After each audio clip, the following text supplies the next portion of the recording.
Welcome to Overthink This With Me, the podcast for women who are ready to turn anxious spirals into self-awareness and healing.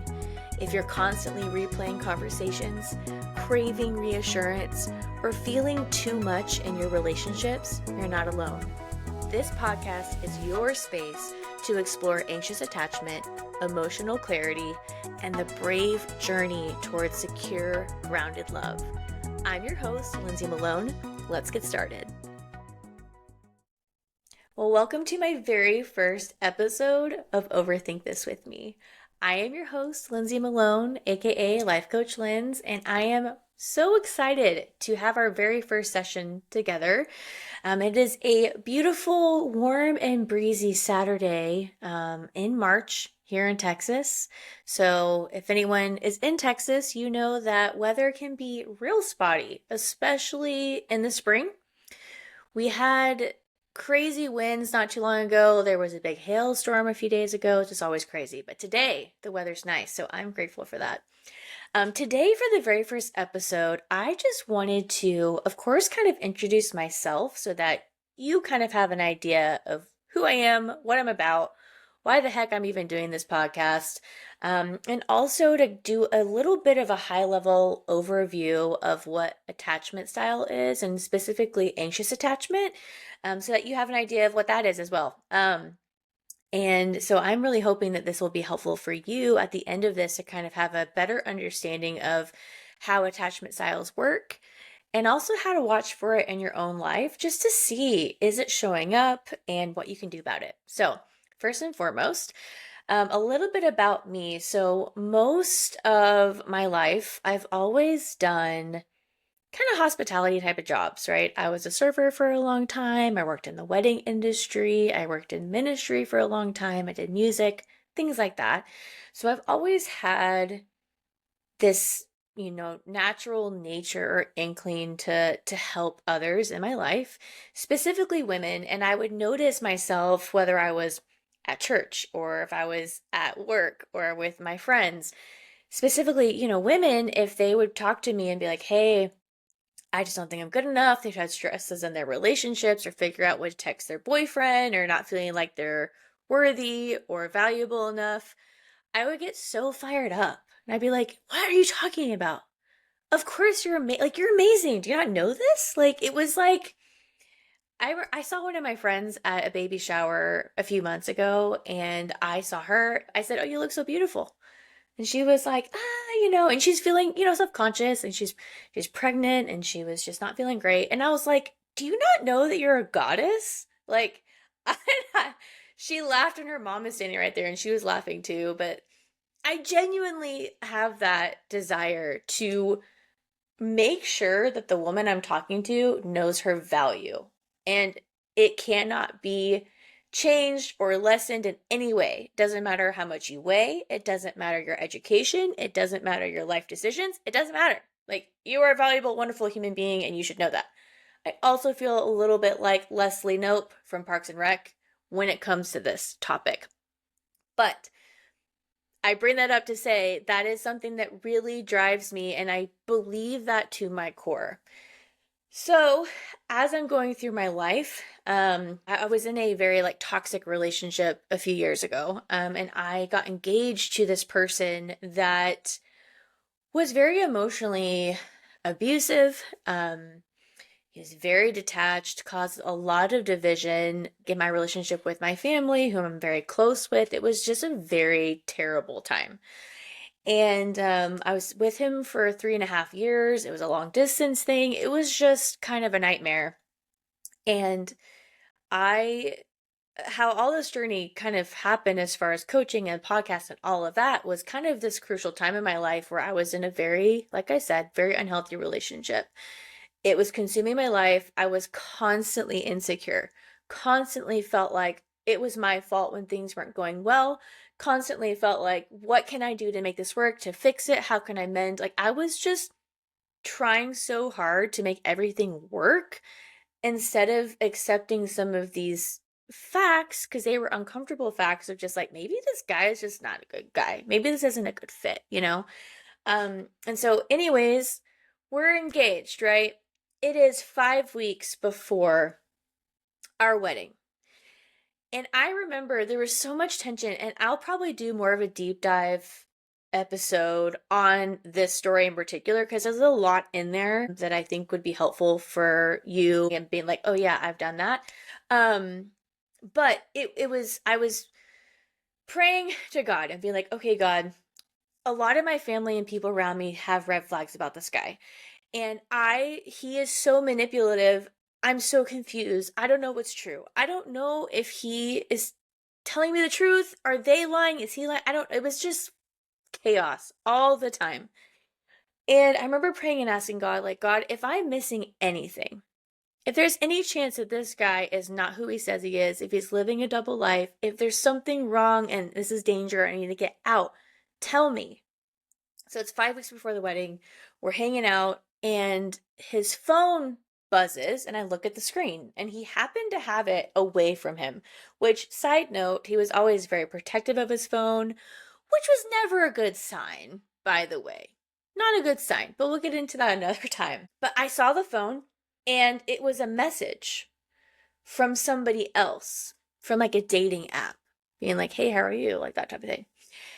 And all I did, of course, my heart sank, but I immediately said, hey, what's this? And I didn't even show it, didn't tell him what it was. I just said, what's this? And the man runs across the room, grabs the phone from my hands, and freaks the shit out, and proceeds to try to convince me that number one, it didn't exist, so major gaslighting, always fun. And number two, I'm crazy, didn't see it. And I was like, yeah, no, I did though. I saw it. So you can't lie this time. And then he tried to convince me of this wild story of this random person reaching out. It was just the stupidest thing you've ever heard. So, anyways, 5 weeks for the wedding, this happens. A lot of shit had happened beforehand, but we get to this point. I'm trying to still mend it, okay, for like a week. I'm like, how can I still make this maybe fight for more time and blah, blah, blah. And then he started to get more defensive, accusatory. And eventually I was like, listen, if you're not willing to work on yourself, like this is just not going to work. And I was in a very low place. I had gotten like a major car accident like right before then. I lost my job because of it. It was like all these things were happening. And I was at the lowest part of my life ever to this day. And I think a week after everything ended officially. Oh, and by the way, I wasn't talking to my sister for almost a year at this point because it gotten so bad. So again, my life was in shambles. And I went and found a therapist. I'm a really big proponent of therapy, by the way. And even though I have a coaching business, I believe in therapy and believe that there are certain things that only therapists and professionally licensed individuals can help with. So just want to give that little plug here that if you feel like you need to see a therapist, please go see one. They can be so helpful. Just find a good one. Sometimes you find crappy ones and that sucks, but find a good one because it's really worth it. So anyways, I set up an appointment with a therapist. I try to tell her what happened to me like in those 3.5 years. And I remember so distinctly, she said, Lindsay, I don't want you to ever talk to that person ever again. And number two, I've seen hundreds of clients, and out of everybody I've seen, your story that you're telling me is like one of the top 7 worst stories I've ever heard. And I was so taken aback by that because it's kind of like when you're when you're in the situation, you just think, okay, yeah, this kind of sucks or this is hard, but you're not sitting there thinking how bad it actually is. And I think especially when your confidence is really low and you're with a partner that is manipulative and degrading and makes you feel like crap, it's really hard for you to advocate for yourself when you're beat down to that place and you don't realize how toxic it is and what's going on in the cycle that's happening and just how low that you feel, but also how low this person is making you feel. And when she said that, it was just this light bulb moment. It honestly scared me a little bit Because I was like, what do you mean? Like, you're a professional. Like, you meet with people all the time. You probably hear crazy stories all the time. And mine stands out. Like, I was just, it was a lot. And so when she told me that, this is like a pivotal, crucial question and moment in my life that I really feel like changed the trajectory of where I'm at today. But I said, Barbara, how did I get here? Like, I want to know, how did I get here? How did I allow this to happen? How was I in such a terrible relationship for so long? And I'm here at the absolute lowest breaking point of my life? Like, how did I get here? And that question changed everything because she started to help me uncover so many things about my life that happened before this guy that led me to this place. Over time, she started to teach me about what codependency is, about attachment theory, which is what we're going to talk about a little bit today and for many of the sessions moving forward. But once I learned that, the reason why it matters so much is because I finally understood that I was the way that I was for a reason. I wasn't just broken and a lost cause and damaged goods. That is not what happened. I had a reason and a story for how I got there. I believe this so strongly. There's no one in the world that could convince me otherwise.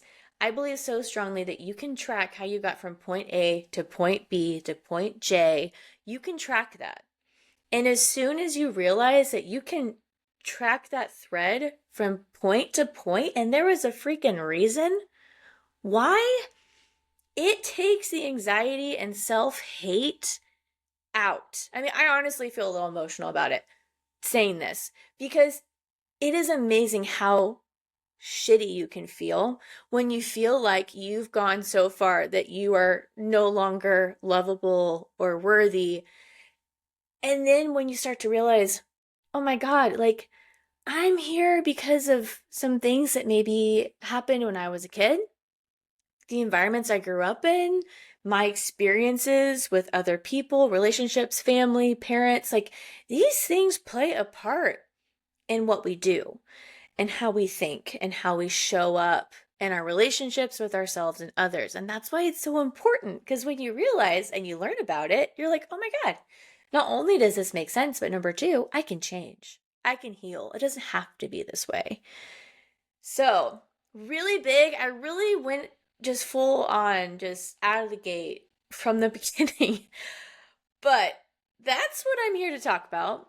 That's my passion. And once I went through my healing, it's been almost 6 years now of therapy. And when that chapter of my life closed with that person, lots of healing. And once I started to heal more and learn about anxious attachment and attachment theory in general and all of this stuff, going back to how I said, I'm all about advocating for individuals and seeing their value and for building people up. Like, I love encouraging and supporting and all that stuff. I thought, what is something that is going to be fulfilling and life-giving to me that can actually make an impact in people's lives in the way that I desperately want to see it happen? I can become a coach. So I got certified. I did so many hours of training and certification and learning about the brain and how our bodies react and our nervous system and how all of that plays a part in how we think, how we act, how we feel, everything. And it's all connected. So it's really beautiful. It's really cool. But we'll do deep dives into that as well.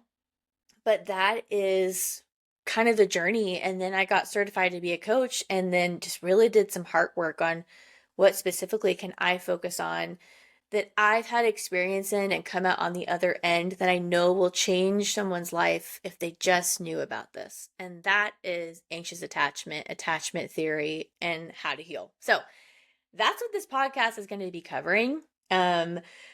shifting over to a little bit more of a lighter energy for a moment, a little bit more about me as a person. So I am one of four in my family.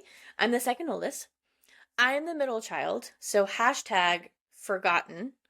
If you're a middle child, you know this is true. We love our family and they love us, but we don't always exist. And that's okay. We do our best. We learn how to entertain ourselves. I have an older sister, then I have a younger brother and a baby sister. And so you kind of feel like you're like just the random one. Like you're not the oldest, you're not the boy, you're not the baby. You're just like there. No, but I was very close to my siblings. My parents, great, love my family. Grew up in a great environment. I'm a nerd. Lord of the Rings is my favorite movie of all time. I think it's the best movie made of all time for many reasons, but don't argue me on that. I also love Harry Potter, Studio Ghibli, Nintendo 64, like Mario Kart, Mario Party, Harvest Moon. I mean, just going for it. I love nerdy things. I think it's important to find the things that you're passionate about and make time for them because we only have one life to live. So you might as well. And I think we have those interests for a reason. But yeah, that's a little bit about me.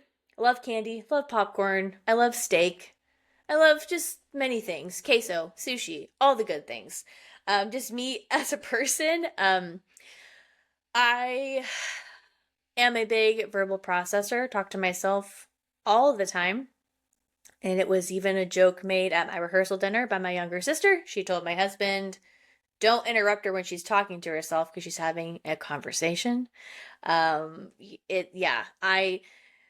love to process outward and chat and all that stuff. Love my siblings, like I said, super close to them. They're fantastic. And my husband is a bagpiper. I always feel like that's a fun little anecdote, but he plays the bagpipes and we love Scotland and we went there for our honeymoon and we had bagpipes and kilts worn at our wedding and it was super fun. We've been married for 3 years now, so that's been really cool. And I'll talk more about our relationship a lot in this podcast because it has a lot to do with this whole journey of my healing from that terrible ex-fiancé relationship to my current husband and how the hell did I get from such a broken place to a lot healthier, secure place now, which has been a journey. And it still is a journey, but I'm excited to kind of unpack that with you guys.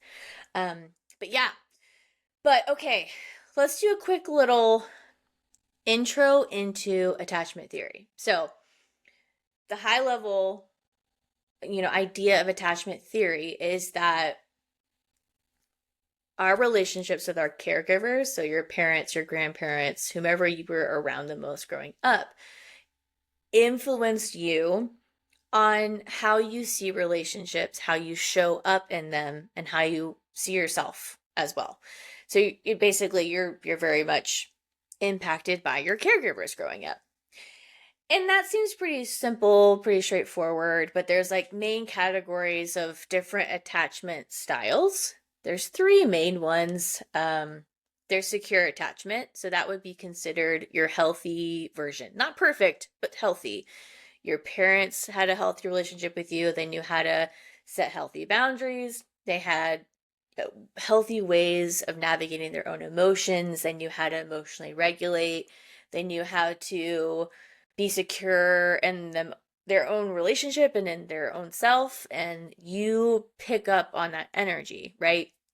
So they showed up when they needed to be. They were a parent. They protected. They nurtured. They did all the things that parental figures usually, would or should do in an ideal scenario. And so you therefore end up being more secure. You're not as anxious in relationships, or you don't avoid emotions because you don't know how to process them, or, there's so many things, but that's kind of your high level.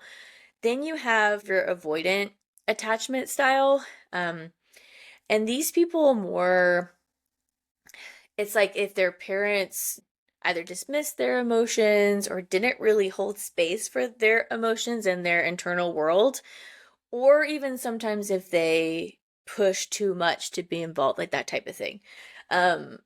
the avoidance sometimes will like lean in a more like independent, self-sufficient type of life because their parents were not there in that way.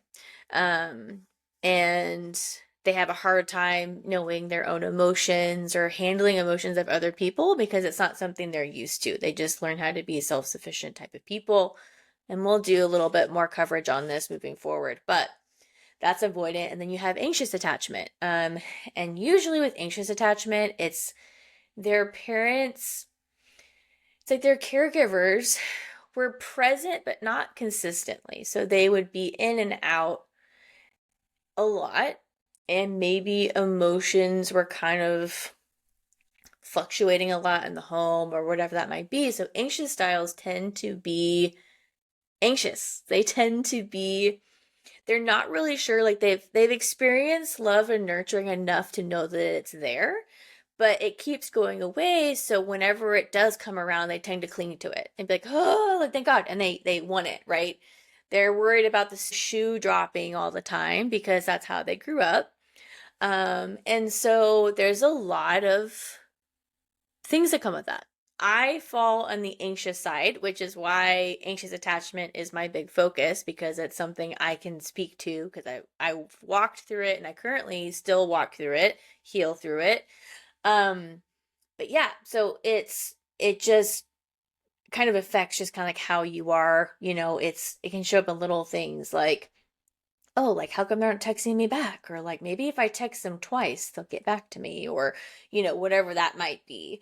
Or they'll seek reassurance a lot. They're big people pleasers. They are scared of being abandoned, so they have a hard time setting boundaries or advocating for their own needs because they feel like their needs are too much, or if they do stand up for themselves, they're going to lose a relationship altogether. So if you're listening to this and this resonates with you, then you're in the right place. We're going to be talking about that a lot.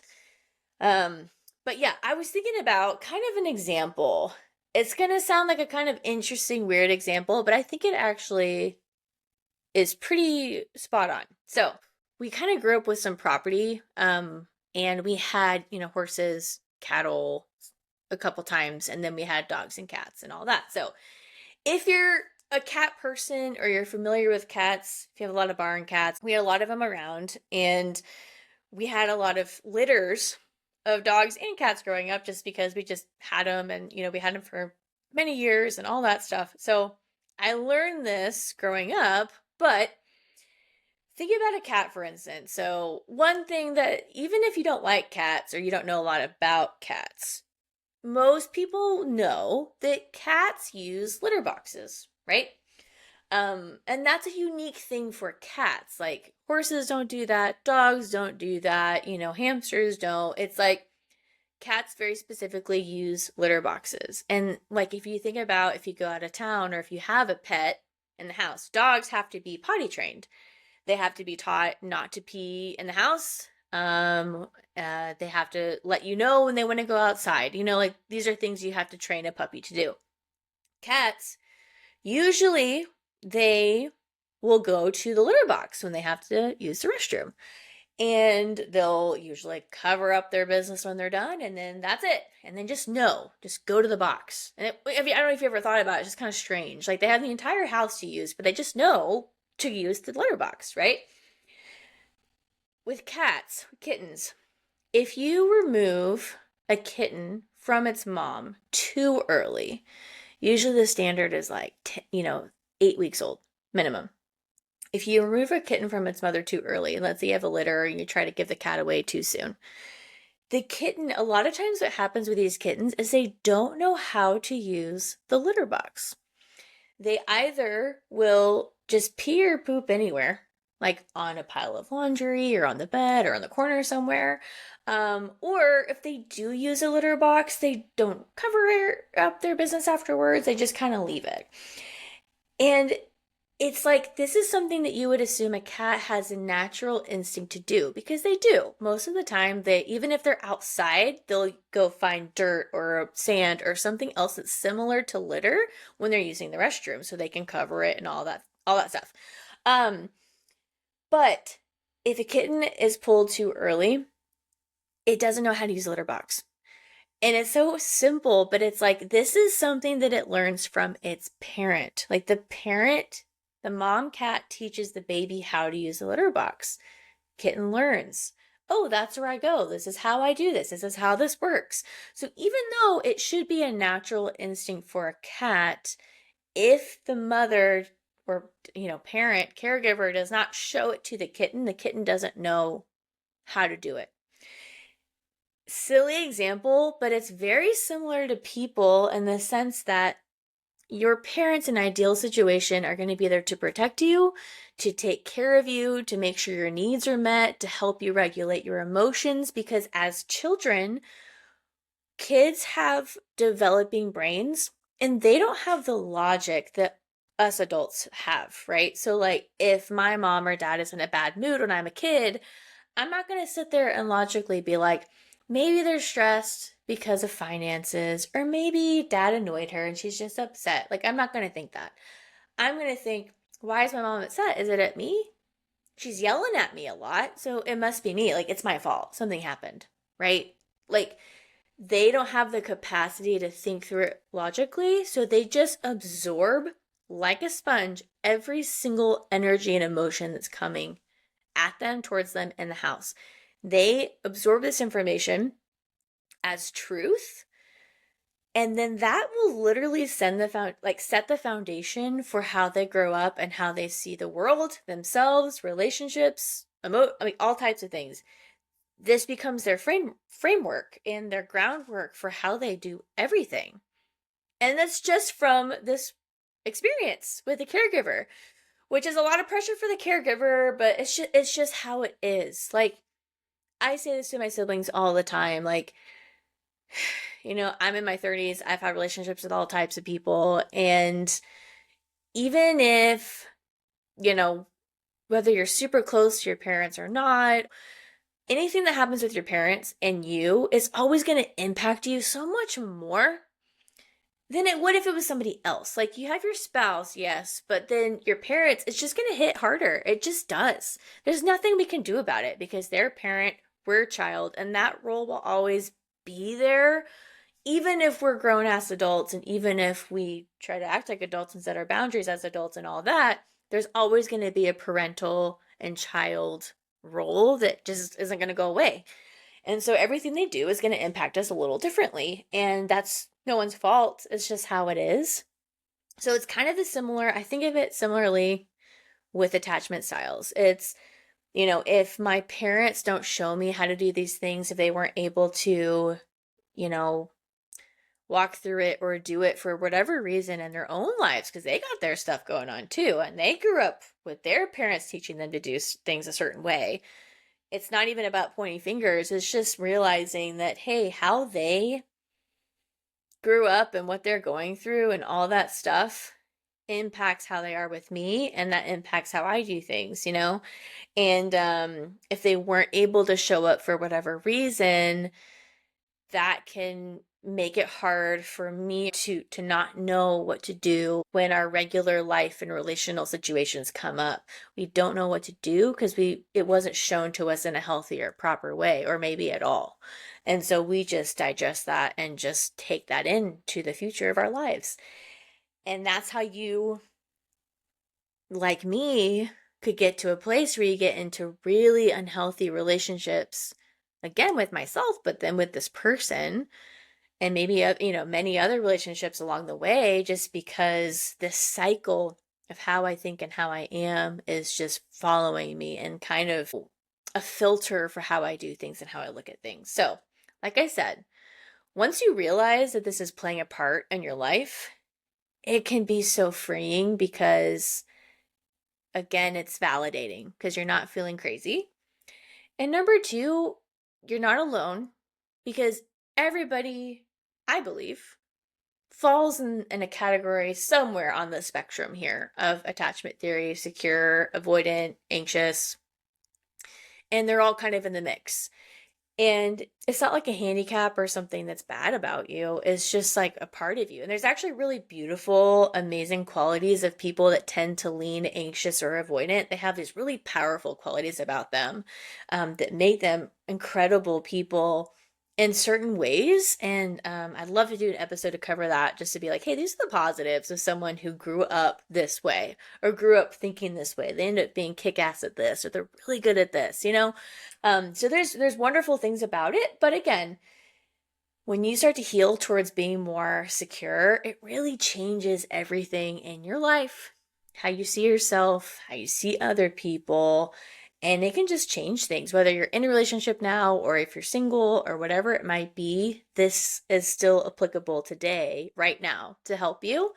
So what I would say, and kind of wrapping up, is first step is always going to be awareness of just being mindful of how you're thinking. And even after this episode, maybe just think about your relationship with your caregivers. If they were parents, grandparents, whoever you happen to be raised by, could have been a couple people, a lot of people, maybe it's, whatever it might be. But just think about that relationship and ask yourself, what did I learn from those, from those people in my life? Like, what were messages or truths that I learned from them growing up?